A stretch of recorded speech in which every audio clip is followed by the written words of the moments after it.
Welcome back. You are listening to the home of forbidden romances. Prepare yourself, because tonight's story will leave you breathless.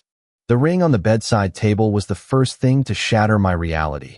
Heavy platinum, engraved with a serpent devouring its own tail, the crest of the man who had vowed to ruin my career since the day I graduated. My head throbbed with the violence of a sledgehammer, a dull, rhythmic punishment for the sins of the previous night. But the physical pain was nothing compared to the ice-cold dread pooling in my stomach. The sheets were silk, charcoal gray, painfully expensive, and smelling of sandalwood and danger. I wasn't in my apartment. I wasn't in a hotel. I was in the penthouse of the enemy. Slowly, terrifyingly, I turned my head. The man sleeping beside me, his scarred back exposed to the morning light, was not a stranger.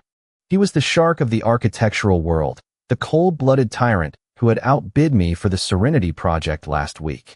Cashin Thorne. And God help me, I remembered everything. The unraveling had begun exactly 24 hours ago. It was a Tuesday, a day usually reserved for site visits and client meetings. But for me, Julian Vane, it became the anniversary of my curse. I had walked into my apartment early, carrying a bottle of vintage Pinot intended for celebration. Leo, my partner of 6 months, my fifth serious attempt at love, had just landed a gallery showing. I wanted to surprise him. Instead, the surprise was mine. The sounds echoing from the bedroom were unmistakable. The frantic creak of the bed springs, the low moans, the name being called out that definitely wasn't Julian. I didn't storm in. I didn't scream. I simply set the wine bottle on the counter, the glass clinking softly against the marble, and walked out. 5. That was the number. 5 men. 5 betrayals.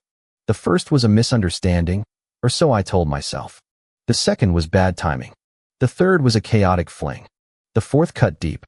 But the fifth? Leo was supposed to be the safe harbor. Leo was the one who held me when I cried about the others. Finding him in bed with his ex-boyfriend wasn't just a heartbreak. It was a confirmation of a cosmic joke. You are unlovable, Julian, the rain whispered as I walked aimlessly through the city. You are a temporary station, never the destination. By the time I found myself pushing open the heavy oak doors of the Obsidian, the city's most exclusive members-only lounge, I was soaked to the bone and shivering from a cold that had nothing to do with the weather. I ordered whiskey. Neat. A double. Then another. I drowned the memory of Leo's laughter. I drowned the memory of the first cheater and the second. I drank until the edges of my vision blurred, and the piano music in the corner sounded like a funeral dirge for my heart. You look like a drowned rat, Vane. The voice was deep, smooth, and dripping with disdain. I didn't need to look up to know who it stood. It was the voice that haunted my nightmares and my board meetings.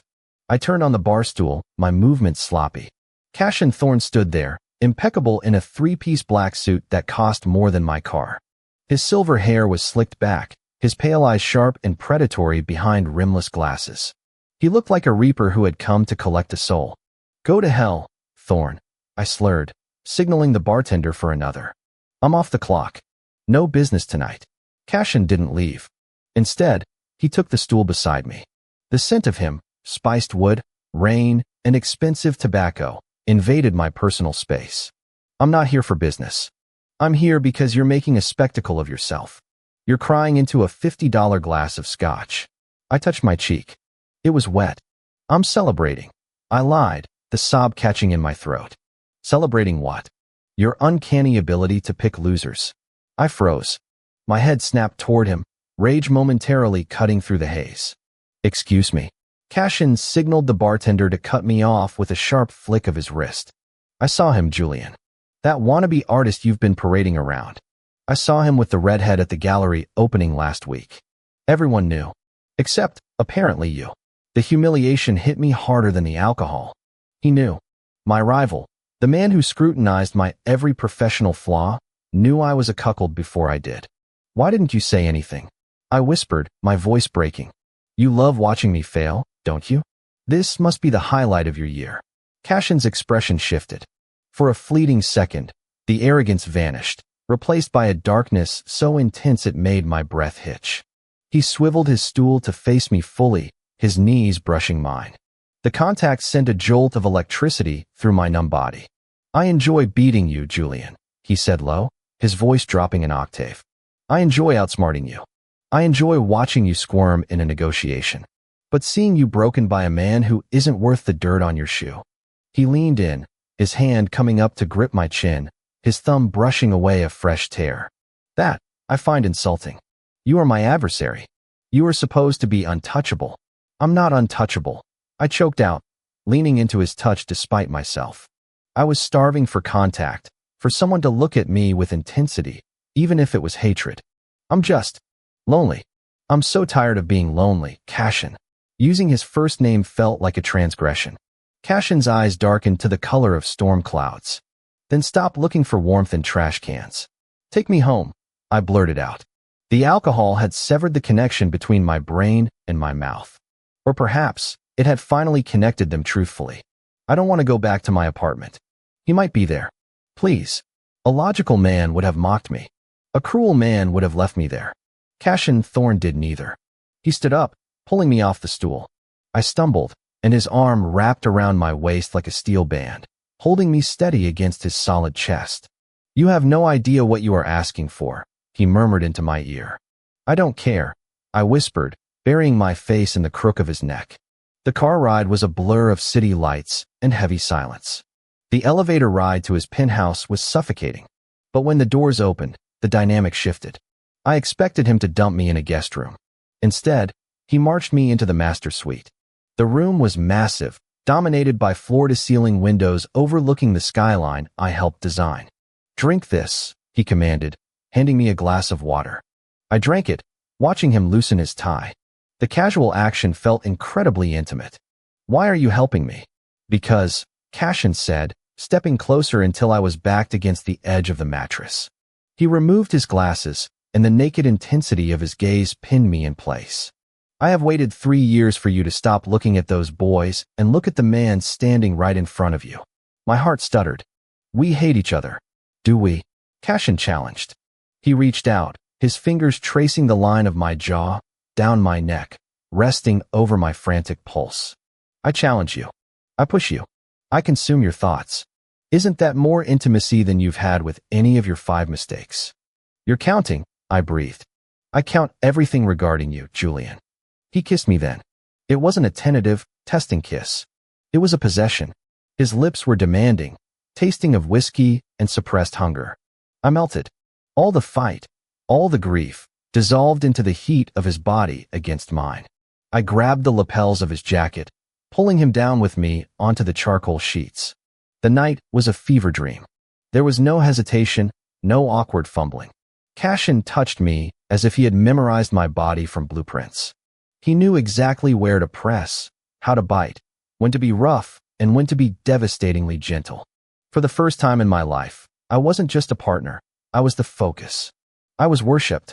Mine, he had growled against my skin, his voice rough with passion. Forget him. Forget all of them. You are mine. And in the dark, writhing beneath him, I believed it.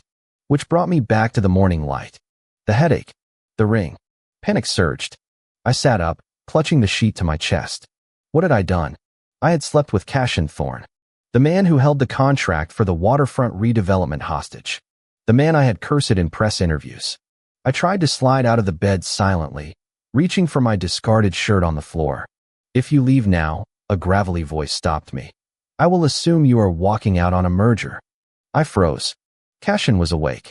He lay on his side, head propped on his hand, watching me with lazy, satisfied eyes.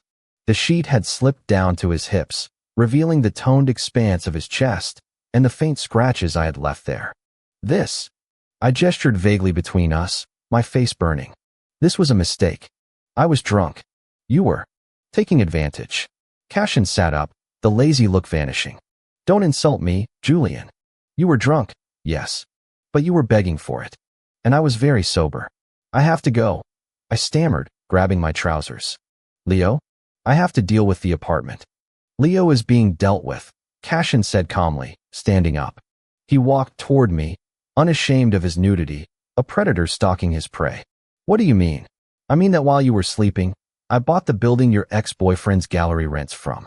I also had my legal team draft a termination of lease for your apartment. Since it's in your name, I assumed you'd want him out immediately. Security is escorting him and his belongings to the curb as we speak. I stared at him, my mouth agape. You evicted him? You bought a building just to evict him? I don't like sharing my things, Cashin said, stopping inches from me. He took the shirt from my hands and tossed it aside. And I certainly don't like seeing my partner disrespected. I'm not your partner, I argued weakly, though my heart was pounding a treacherous rhythm. We are rivals. Are we?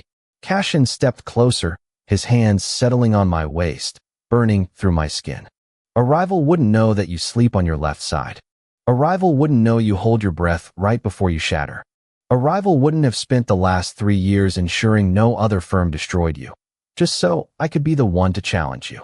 That's twisted, I whispered. It's devotion, he corrected. You've spent years looking for love in soft places, Julian. You wanted gentle. You wanted easy. And look where it got you. 5 times, you've been broken.